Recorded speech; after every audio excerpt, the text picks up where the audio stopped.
Frank Kendall, bago ang PGT, isang normal lang na tao, isang dancer, nagtatrabaho sa isang theater club, single dad.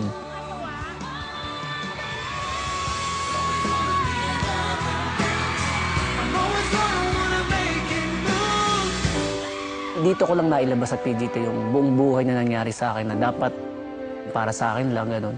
Pero nung quarterfinals, nagulat ako na ilabas sa BTR yung anak ko, so nag-flashback sa akin lahat. Kaya naging emotional ako bago ako lumaban, bago ako sumalang nun.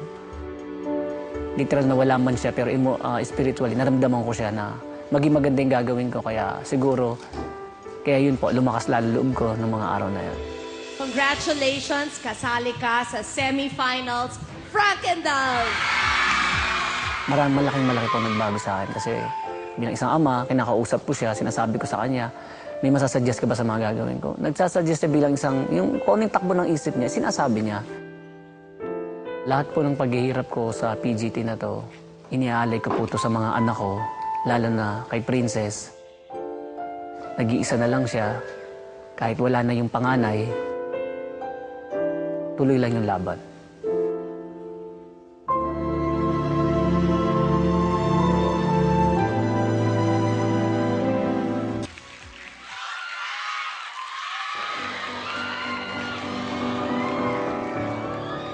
Skies are crying, I'm watching, catching teardrops in my hands. Only silence as it's ending, like we never had a chance. You can take everything I have, you can break everything I am, like I'm made of glass. Like I'm made of paper, and go on and try to tear me down. I will be rising from the ground like a skyscraper, like a skyscraper. Go run, run, run, I'm gonna stay right here, watch you disappear, yeah. Go run, run, run, yeah, it's a long way down, but I am closer to the clouds up here.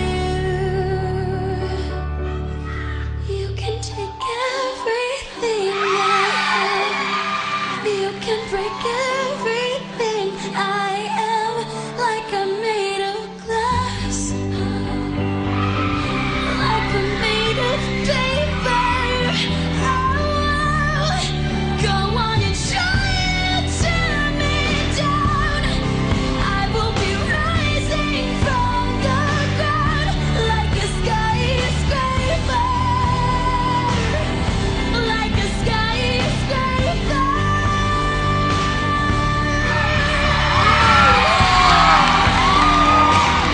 Like a skyscraper, like a skyscraper.